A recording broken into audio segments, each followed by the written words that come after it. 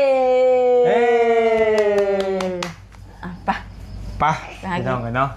เอาผมขอบใจทั้งพ่อแม่น้อง FC บักกุสู่ทุกคนอีกรอบหนึงเด้อพี่น้องกันเนาะกะ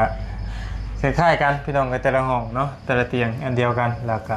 ตู้เสื้อผ้ากับโบมีคือกัน มีคือกันมีแบบเดียวกัน มีแบบเดียวกันบ้านเลยเนาะเอาขอมุกขอบใจทั้งพ่อกับแม่อยู่ดีมีแห้งแล้วก็มุกขอบใจทาง FC บักกุสู่ทุกคนเด้อพี่ ข น้ อ อง สุขสวัสดิ์และแม่แก้วเด้อ คอยเป็นกำลังใจเนาะตัวอยู่ดีมีแห้งโศกมานำรวยบักกุสู่ทุกคนพี่น้องเลยเนาะและทางวายาวมีหน้าที่แจ้งนิดนึงพี่น้องเลยเรื่องแต่ว่าในคลิปหน้าซะเนาะแต่ว่าบอยากจะแจ้งข่าวไล่นิดนึงพี่น้องเลยก็คือ โอ้ยจะเหมือน ในตอนนี้ ไปพ่อใหญ่ไปก่อนนะ พาลูกไปก่อนในตอนนี้เนี่ยทาง พาลูกไปไป ทางเพจทางไลน์ของบอยาวน่ะ ใช่ไปดูฮะ บ่สามารถติดต่อได้เด้อพี่น้องเด้อทางไลน์ตอนนี้พอดีได้ก็บ่ได้พี่น้องเอ้ยพยายามที่สุดละตัวเรื่องไลน์พี่น้องเอ้ยเป็นหยังที่พี่น้องเอ้ยมันเกิดจากว่าโทรศัพท์บ่ยาวน่ะตาย ก็คือบ่ยาวเคยบอกก่อนๆแหละพี่น้องเอ้ยลายโทรศัพท์บ่ยาวน่ะมันตายทีนี้เนี่ยบ่ยาวน่ะบ่ได้ผูกมัดกับ Gmail แต่ว่าผูกมัดทั้งเบอร์แต่ว่าอยู่ลาวเพิ่นบ่รองรับเบอร์อยู่ลาวนะพี่น้องบ่ยาวก็บ่เข้าใจคือกันแล้วก็มีทางอ้ายคนหนึงเพิ่นฝากเงินมา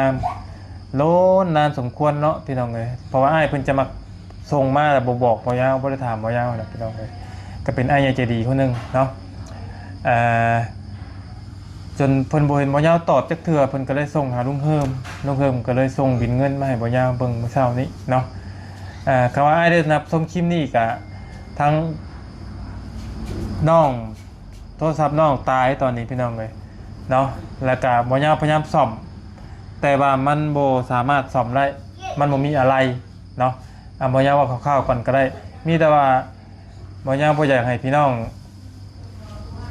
ส่งมาเนาะไลน์ตอนนั้นแล้วหรือว่าถ้าสิมีการโอนพี่น้องให้ติดต่อหาบ่ยาวให้ไล่ก่อนนะพี่น้องเด้อเพราะว่าไลน์บ่ยาวมันบ่สามารถตอบได้แล้วพี่น้องเนาะก็เดี๋ยวบ่ยาวจะตั้งใหม่แล้วบ่ยาวจะแจ้งอีกทีนึงพี่น้องพยายามกู้แหละพี่น้องแต่มันกู้บ่ได้ตอนนี้ไลน์นะ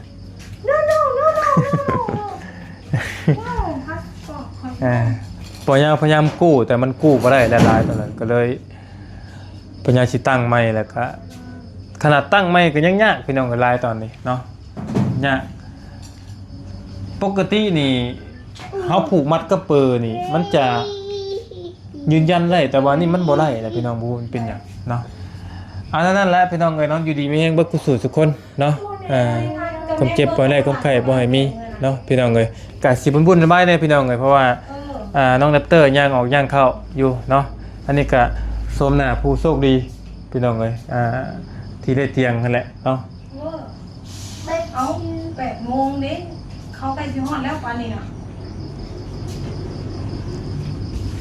เขาไปเขาไปที่รถเลยไหนลองจบเบิ่งดูหาผู้เป็นเขาไปฮอดเขาไปสิฮอดเลยนะไปใส่พี่น้องเลยเนาะมาบุญไหว้นิดนึงพี่น้องเลยจักยังเป็นยังพี่น้องเลยเนาะรถค่าอีกเพิ่นเอาเตียงมาส่งอีกโอ้จักยังเป็นยังอีกพี่น้องเลยเนาะสบายดี FC เด้อทั้งนั้นนะเนาะสบายดีนะโตนะสบายดีสบายดีเด้อ FC มาทุกคนเด้อผู้น้องละพี่น้องเลยหลายผู้หลายคนอาจจะยังบ่เคยเห็นเนาะเป็นน้องละจะมีน้องผู้ชายคนหนึงเนาะตอนนี้เฮ็ดเวียกหลายผู้หลายคนยันบ่ฮู้เฮ็ดเวียกอยู่ห้านหยังก็ห้านคำอะไรโปเกียวเนาะเฮายันมามีไผอยากไปอันซื้อเนาะอย่าเพิ่นทักเลยเนาะคำพอใจห้านคำอยู่เจนางพอใจเนาะพี่น้องเนาะเป็นพนักงานอยู่ฮะพี่น้องเลยเนาะส่วนมากอยู่เฮือนก็จะบ่มีไผได้อยู่เฮือนได้พี่น้องเลยนอกจากมีน้องเดปเตอร์อยู่เฮือนอยู่ซ่านเนาะไปหลายเทื่อยังบ่ได้ไปอยู่ดีมีแฮงบ๊ายบาย